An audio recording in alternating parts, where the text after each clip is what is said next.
Halo, Assalamualaikum warahmatullahi wabarakatuh. Jumpa lagi bersama NJA. Kali ini kita akan bahas mengenai internet, web, dan juga e-bisnis. Ya, ini adalah hal-hal yang mungkin sering kita dengar ya. Nah, sekarang kita coba bahas ya, internet itu apa. Nah, sebenarnya ini udah seperti kebutuhan primer kita sehari-hari ya, terutama untuk bekerja atau pendidikan seperti itu. Dan juga komunikasi tiap hari ya.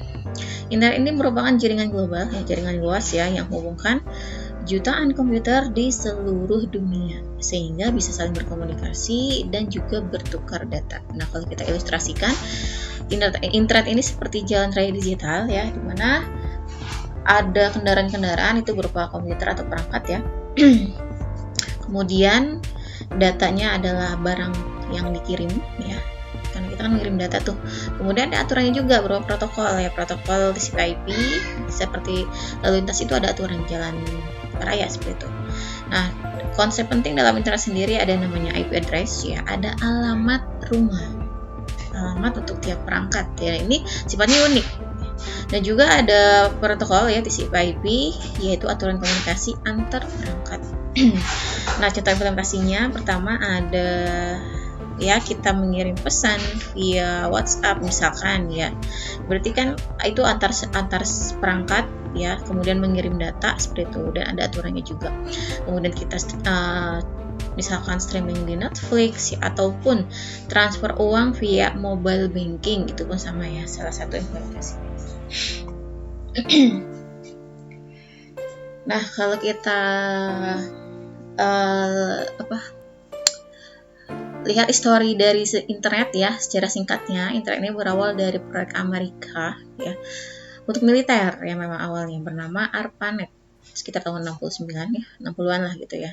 Nah, singkatnya awalnya berdiri ARPANET ya untuk militer dan juga untuk riset ya, memang dulu awalnya untuk riset dan juga militer. Kemudian berkembang sekitar tahun 80-an itu mulai digunakan untuk pendidikan nih ya, syari untuk tadi dikembangkan.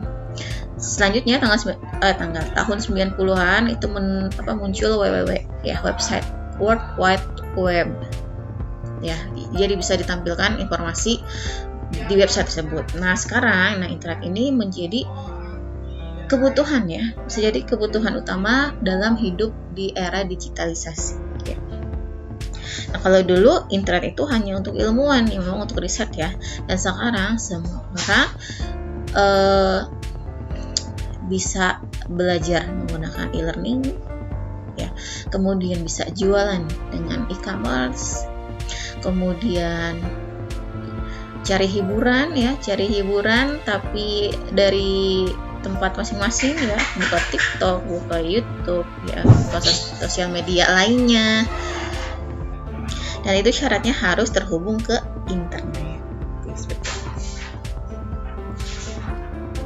Jadi kayak semua orang pun bisa, nggak semua ya, tapi hampir semua, kayak bayi kan belum bisa itu. Nah, untuk bagaimana kita terhubung ke internet ya, terkoneksi ke internet. Nah, kalau dulu itu butuh yang namanya modem ya, kemudian telepon rumah, dan juga ISP ya, Internet Service Provider ya, pelayanan penyedia layanan jasa ya internet. Nah, kalau sekarang sudah bisa menggunakan WiFi atau fiber optik, kemudian smartphone ya, kita bisa tethering ya, dan juga bisa menggunakan ISP dan juga provider seluler. Ya, contohnya kayak IndiHome ya, IndiHome atau My Republic atau Biznet. Aduh, banyak deh pokoknya. Ini saya bukan sponsor ya. Kemudian menggunakan provider macam Telkomsel dan Indosat dan lain-lain lah ya, seperti itu. Itu sudah bisa terhubung ke internet. Lalu ya, istilah penting dalam internet ada yang namanya protokol, tadi aturan ya, aturan komunikasi data. Nah, bisa contohnya ada HTTP dan juga HTTPS. HTTP ini ya, kepanjangan dari Hypertext Transfer Protocol ya, protokol dasar untuk komunikasi di web ya. Ada dua ya, kalau HTTP ini cenderung tidak aman ya, karena tidak ada enkripsi di situ ya. Sedangkan kalau HTTPS ya ini aman ya, atau ada S-nya di situ. S itu adalah secure ya, jadi Hypertext Transfer Protocol Secure, jadi ada enkripsi, jadi dia aman ya. Biasanya untuk transaksi penting ya, misalkan ada login atau pembayaran seperti itu, diawali dengan HTTPS. Kalau kita lihat di URL ya, ada yang HTTP aja, ada yang HTTPS. Nah, kalau HTTPS berarti itu ada enkripsinya seperti itu. Nah, itu biasanya ada di website bank, e-commerce atau media sosial yang memang kita login di sana seperti itu. Kalau HTTP aja ya biasanya kayak website portal biasa aja kayak gitu. Kayak ilustrasinya itu kayak kalau HTTP itu kayak misalkan kartu pos gitu ya, bisa dibaca semua orang. Tapi kalau HTTPS itu seperti surat yang tertutup di dalam amplop. Nah, jadi nggak bisa dibaca kalau amplopnya nggak dibuka, kayak gitulah ya bayangannya gitu ya. Kemudian ada HTML. HTML ini bahasa pemrograman ya, dasar membuat untuk membuat website. Jadi memang website itu intinya ya, untuk membangun sebuah website kita perlu HTML dulu sebelum ditambah-tambah bahasa lain, misalkan kayak PHP seperti itu ya. Terutama untuk website yang sifatnya statis ya, seperti website portal berita yang memang isinya jarang diubah, misalkan seperti itu. Web informasi aja itu menggunakan HTML cukup. Tapi kalau misalkan memang isinya atau kontennya itu harus dinamis ya, sering berubah, nah itu perlu terintegrasi dengan database dan menggunakan bantuan bahasa pemrograman lain kayak gitu. Kemudian ada host ya. Host ini adalah perangkat yang terhubung ke jaringan internet ya, bisa berupa server ataupun komputer lainnya yang terhubung ke internet. Selanjutnya ya, jadi apa kegunaan internet? Tadi dulu tahu lah ya. Misalkan kita untuk pendidikan ya, kita bisa menggunakan Zoom, Google Meet, Classroom dan macam-macam ya, e-learning kayak gitu. Kemudian untuk bidang bisnis, kita bisa belanja di Shopee, Tokopedia dan macam-macam gitu. Kemudian hiburan, kita bisa cari hiburan, buka YouTube, buka Spotify, atau buka aplikasi cerita pendek seperti itu. Banyak lah ya. Kalau misalkan kita butuh hiburan, tinggal buka handphone aja gitu ya, dengerin musik, streaming, lihat sosmed gitu ya. Terus kemudian di aspek sosial ya, ini ya tadi kita bisa bersilaturahmi dengan semua orang menggunakan media sosial Instagram, TikTok atau Threads ya. Kemudian di bidang keuangan ya, kita bisa melakukan transaksi pembayaran, transfer uang kayak gitu menggunakan e-wallet ya. Contohnya kayak Oppo, GoPay, Dana, ShopeePay dan lain-lain ya, untuk media alat pembayaran seperti itu. Dan banyak macamnya ya.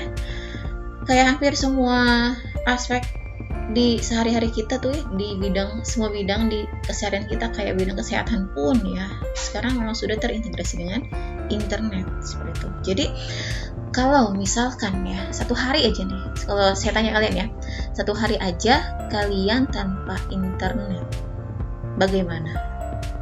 Kira-kira? Tolong jawab di kolom komentar ya.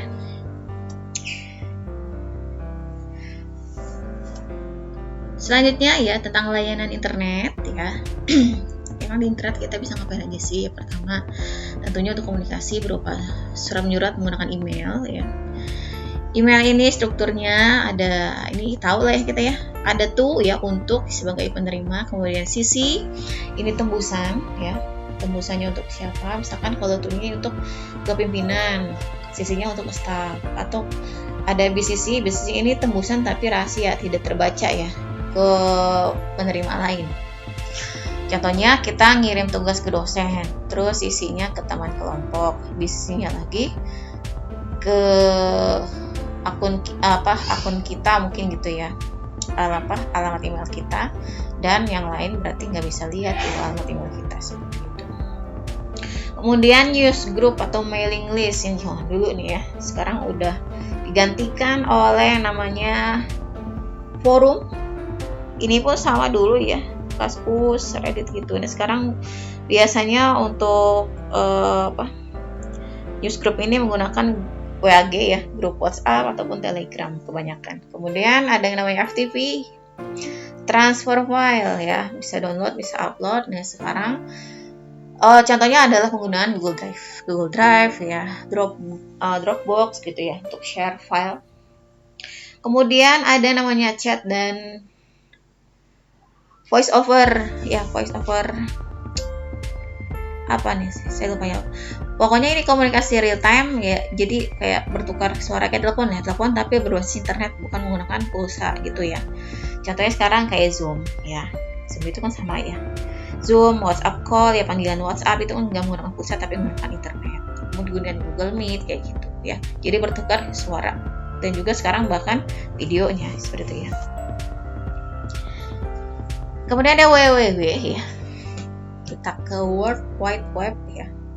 www tadi yang muncul sekitar tahun 90-an adalah layanan internet berupa sebuah website ya. Karakteristik dari website ini adalah berbasis multimedia. Jadi nanti ada gambar, ya, mungkin ada suara juga, video mungkinan ya. Kemudian interaktif ya, dan menggunakan hyperlink, ada linknya seperti itu ya. Contohnya belanja online itu kan awalnya kayak Shopee, www.shopee.com. Kemudian booking hotel, contohnya kayak www.traveloka.com ya. Kemudian daftar kuliah, www.kampus.ac.id seperti itu. Ya, awalnya www ya, sebuah website. Nah untuk domainnya macam-macam gitu kan ya. Ada yang menggunakan .com ini untuk fungsinya untuk bisnis, kemudian .org ini untuk organisasi biasanya, kemudian .edu ini biasanya untuk pendidikan, untuk edukasi gitu ya. Kemudian ada .gov atau gov ini untuk government ya, untuk pemerintahan, dan juga ada yang .ac.id ini biasanya untuk universitas nih ya, kampus-kampus di Indonesia karena .id seperti itu.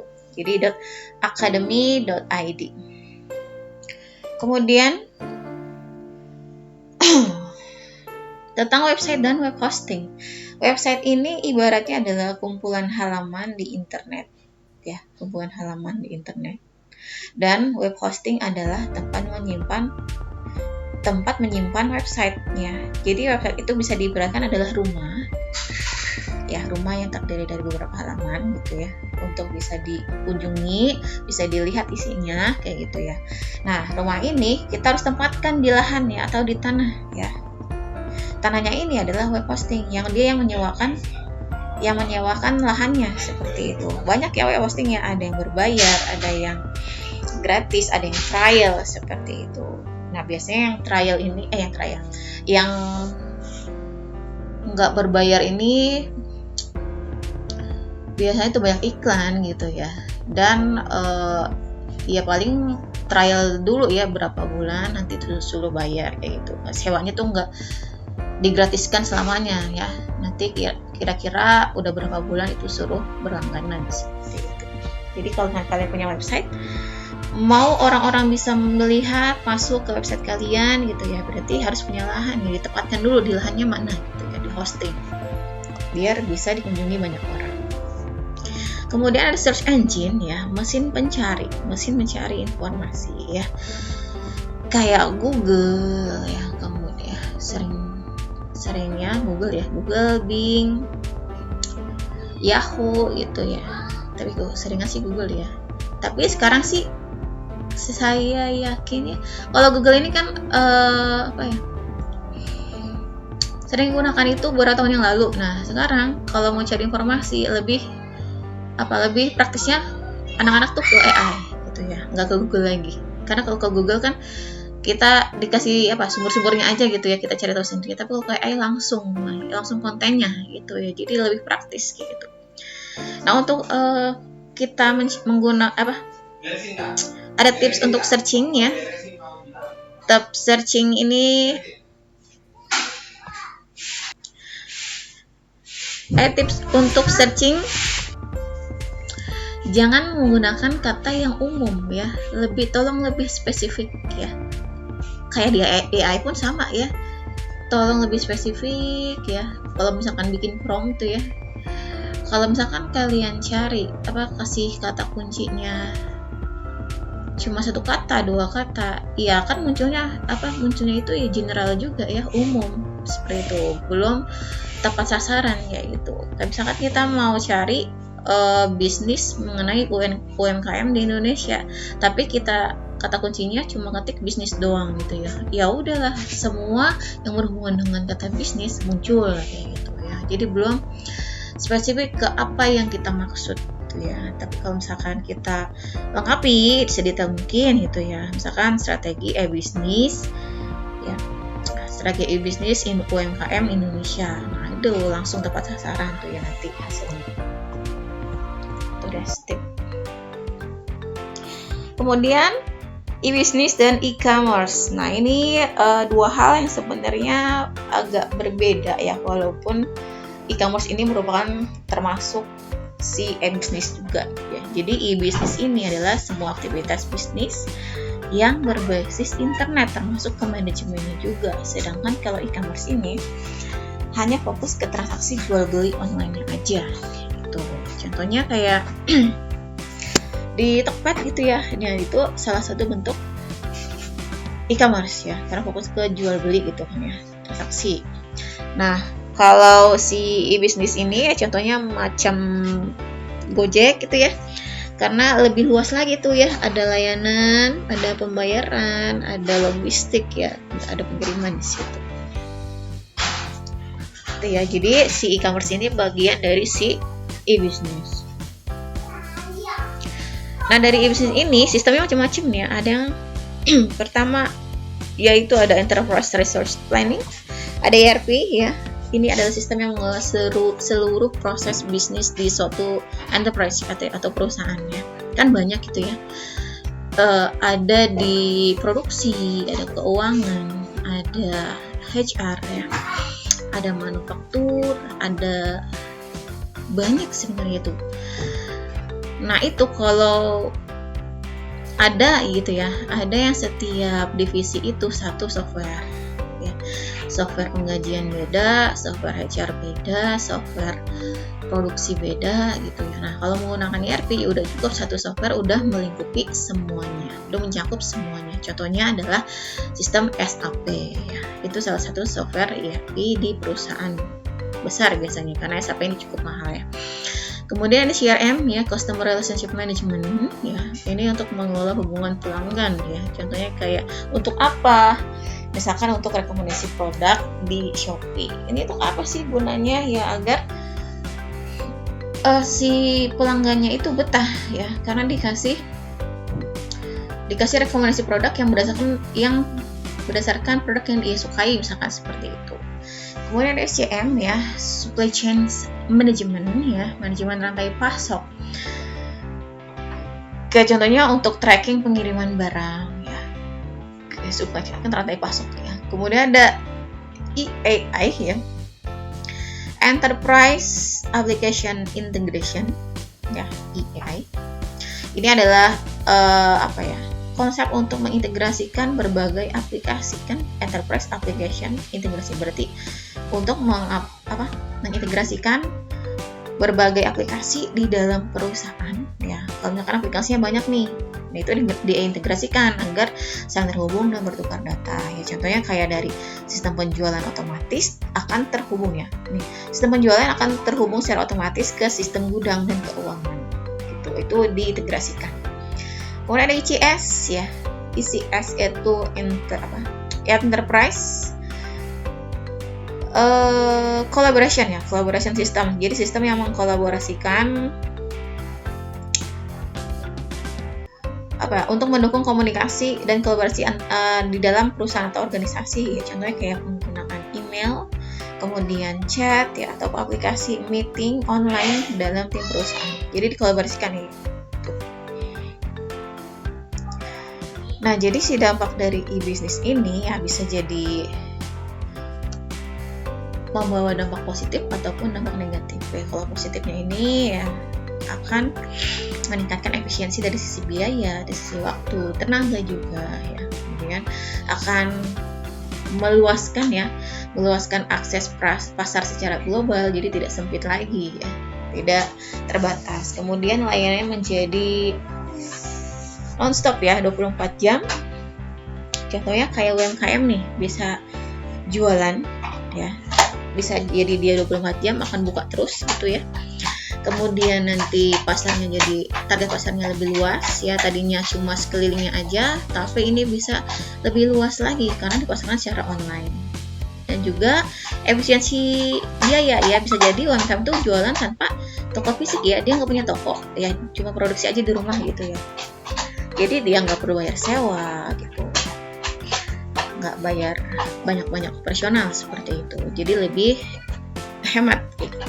Contohnya ya, itu contoh positifnya.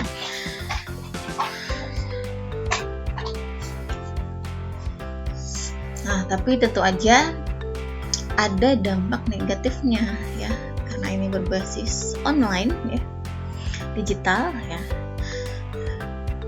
Dampak negatifnya yaitu pasti mengenai keamanan data ya, bisa jadi datanya dihack ya. Kemudian terjadi penipuan online ya. Kemudian gangguan sistem ya, contohnya untuk terjadi phishing ya, ataupun kebocoran data ya. Ini ya memang ya tantangan dari dunia digitalisasi gitu ya. Ya inilah ya tentang keamanan data dan terjadi cybercrime, kejahatan di dunia maya. Nah, kita bahas lagi ya, coba mengenai keamanan internet ya, cyber security dasarnya. Jadi internet ini tidak hanya memberikan manfaat tadi ya, memberikan dampak positif, tapi juga ada resikonya ya, resiko dari keamanan ya. Bisa berupa phishing ya. Phishing ini adalah upaya penipuan untuk mencuri data ya, misalkan password ataupun bentuk OTP kayak gitu ya. Kemudian ada malware ya, ini adalah program yang bisa merusak sistem. Kemudian ada hacking, ini adalah akses ilegal ke sistem ya, datanya dihack kayak gitu. Contohnya kayak email palsu yang mengatasnamakan bank, kementerian, dukcapil ya, itu kan sering masuk ke email, ke WA, ke chat, ke SMS gitu ya, banyak gitu ya.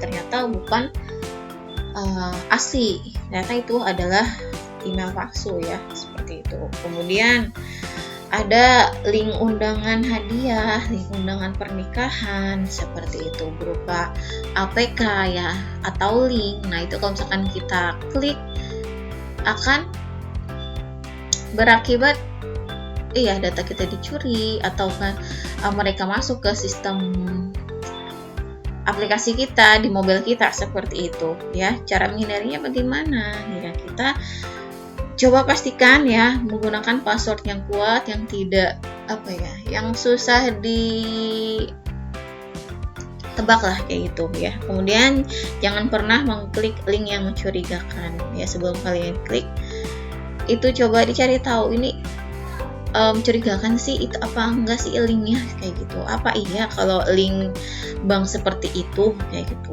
ya. Kemudian aktifkan verifikasi 2 langkah. Nah, ini juga ya penting seperti itu.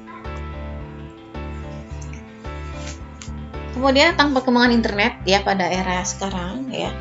Kalau dulu internet pertama ya, web generasi pertama itu hanya berupa internet statis ya, hanya sekedar menyampaikan informasi ya. Jadi yang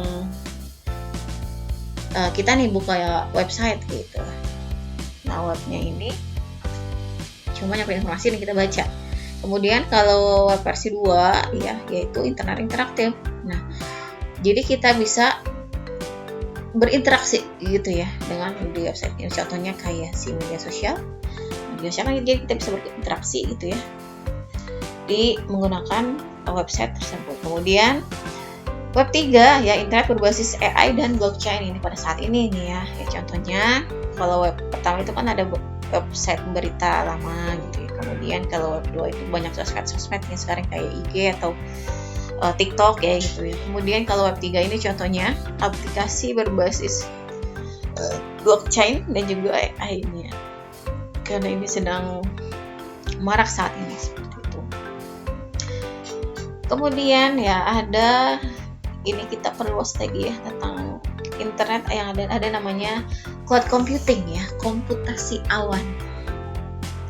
Cloud computing ini merupakan teknologi penyimpanan ya. Kalau dulu media penyimpanan itu tersimpan ke ini ya, perangkat fisik ya. Kalau sekarang ada di awan ya, ada di awan. Teknologi penyimpanan pengolahan data melalui internet. Kita simpannya di internet gitu ya. Fungsinya apa? Penyimpanan data secara online gitu ya. Kita bisa akses file dari mana aja gitu ya. Misalkan kita nyimpan data kerjaan, data kuliah gitu ya, di G Drive misalkan ya, kayak gitu. Terus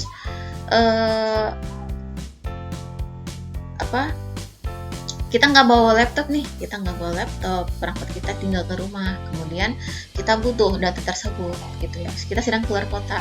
Kalau nyimpannya di internet ya, di G Drive misalkan tadi ya, kita bisa buka kapan aja, di mana aja ya, yang penting kita terhubung ke internet, seperti itu. Jadi memudahkan gitu kan ya, dibanding kita nyimpan di perangkat fisik ya, berarti perangkatnya kita harus bawa-bawa gitu kan ya. Nah, dan juga bisa melakukan kolaborasi secara real time ya, bisa berbagi data gitu ya. Contohnya tadi ya, G Drive, Dropbox ataupun OneDrive.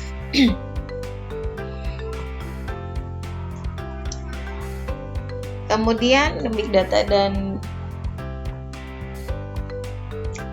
internet tadi ya, big data. Big data ini kan data ya, data yang dihasilkan oleh internet nih ya, data dalam jumlah besar yang disebut dengan big data, data yang besar yang dihasilkan oleh internet. Jadi seluruh data yang dihasilkan oleh internet disebut dengan big data. Karakteristik big data ini pernah saya bahas juga ya. Pertama, volumenya sangat besar ya, jumlah sangat banyak. Kemudian velocity ya, velocity berarti ini kecepatan datanya. Seperkian detik itu datanya selalu bertambah, jutaan datanya ya gitu. Kemudian variasinya banyak, volumenya tadi besar udah ya. Ada value, ada apa lagi tuh? Banyak ya V-nya ya. Itu boleh dilihat lagi dah tuh ya di pembahasan saya tentang big data dan AI. Contohnya kayak data transaksi di marketplace itu kan pasti banyak sekali ya. Dalam sehari aja itu udah ribuan, apalagi kalau dalam tahunan, beberapa tahun yang lalu dikumpulkan sampai dengan sekarang kayak gitu. Dan juga data pengguna media sosial itu banyak sekali pastinya kalau dikumpulkan. Itu adalah big data. Dan big data itu ya, kalau tidak diolah ya datanya, ya udah nggak akan menghasilkan sebuah nilai atau value gitu ya. Nah, kalau sudah digunakan atau diolah oleh si AI, nah nanti akan menghasilkan sebuah value, nilai gitu ya. AI ya dalam internet, AI digunakan untuk meningkatkan layanan internet ya. Fungsi AI adalah rekomendasi produk jadi dia bisa merekomendasikan produk kepada customer itu berdasarkan big data yang tadi ya, berdasarkan transaksi di marketplace dari beberapa tahun yang lalu sampai dengan sekarang itu dianalisis oleh si AI. Kemudian chatbot customer service itu ya berbasis AI juga. Kemudian pengenalan wajah ya, itu juga sama. Contohnya untuk rekomendasi video di YouTube, nah berarti kan itu ngambil dari mana ya? Berarti dari masing-masing pengguna tuh sering bukanya tentang apa sih ya? Apakah tentang video edukasi? Maka nanti yang akan muncul pertama kali pas saat buka YouTube ya berarti tentang itu gitu ya. Kemudian penggunaan chatbot di website e-commerce ya, itu mungkin Anda yang sering menggunakan juga ya. Kita misalkan menyampaikan keluhan pelanggan atau chat toko di toko online di e-commerce ya, itu yang pertama kali menjawab itu si AI atau chatbot ya, seperti itu robot dulu. Kecuali kalau kita pilih chat dengan penjual, itu baru si admin penjual yang menjawab. Selanjutnya, model bisnis untuk e-commerce itu macam-macam nih ya. Ada yang B2C ya, business to consumer ya, perusahaan menjual langsung konsumen ya, kayak si marketplace contohnya. Kemudian B2B ya, business to business ya, perusahaan menjual ke perusahaan lain, jadi antar perusahaan dengan perusahaan.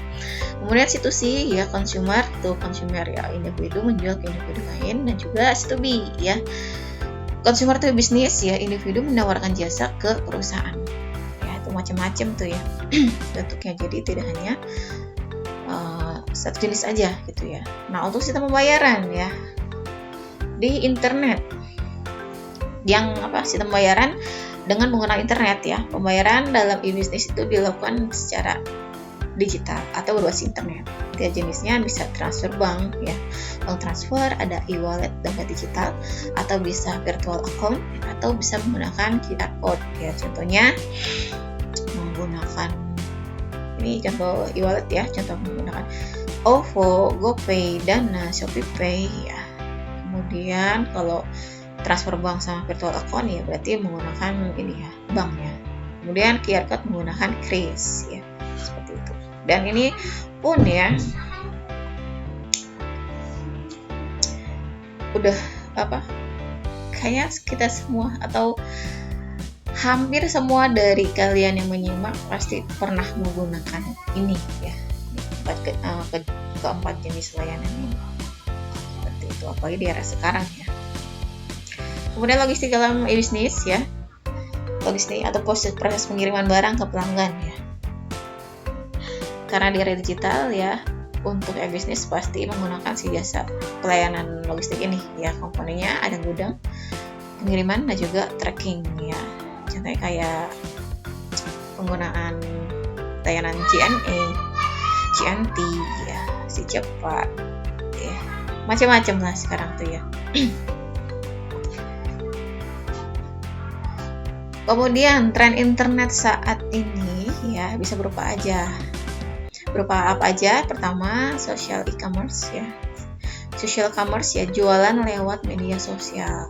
Nah, ini banyak sekali nih ya, bahkan ya lebih banyak yang nggak punya toko sekarang nih, mungkin ya, yang jualan, karena seringkali mau beli sesuatu gitu ya, ada tokonya nggak ada gitu, tapi dia tetap jual, hanya mau di online aja. Dan biasanya lebih murah. Kenapa ya? Karena dia kan tidak mengeluarkan biaya operasional tinggi ya, jadi ya udah, yang penting dia produknya laku keras gitu ya, karena itu udah punya menghasilkan untung buat dia seperti itu, karena tidak mengeluarkan biaya yang banyak kayak gitu. Kemudian live shopping ya, jualan melalui live streaming, kayak bisa macam di live Shopee atau TikTok gitu ya. Kemudian influencer marketing atau digital bank ya, itu ya tren-tren yang terjadi saat ini. Kemudian jadi kalau kita coba ringkas ya, internet adalah jaringan global untuk komunikasi dan pertukaran data menggunakan protokol TCP/IP ya. Sedangkan www adalah layanan internet berbasis website ya, yang menampilkan informasi dalam bentuk teks, bisa gambar, dan juga multimedia. Kemudian layanan internet berupa email, web, kemudian FTP, komunikasi real time seperti chat ataupun video call gitu ya, layanannya macam-macam tuh di internet. Kemudian website adalah kumpulan halaman di internet atau sebuah rumah gitu ya. Sedangkan domain adalah alamat si website tersebut ya. Dan hosting adalah tempat penyimpanannya ataupun lahannya ya, lahan dari si website tersebut. Jadi website ini nggak bisa dikunjungi orang kalau belum di hosting ya, tidak bisa dikunjungi secara online oleh netizen gitu ya kalau belum di hosting. Hanya berarti hostingnya cuma di server lokal doang aja gitu ya. Kemudian e-bisnis adalah seluruh aktivitas bisnis berbasis internet. Sedangkan e-commerce adalah jual beli online, tapi e-commerce ini adalah termasuk ke dalam bisnis itu sendiri. Manfaat internet meliputi kemudahan dari akses informasi, dan juga kemudahan komunikasi, dan juga menambahkan peluang dari bisnis ya. Kemudian Dan internet ini memiliki resiko ya. Resiko internet ini meliputi dari keamanan data, penipuan, dan juga gangguan sistem seperti itu. Baik ya, demikian pembahasan kita mengenai internet, web, dan juga e-bisnis seperti itu ya. Terima kasih atas perhatiannya. Kita lanjutkan lagi di pembahasan selanjutnya. Assalamualaikum warahmatullahi wabarakatuh.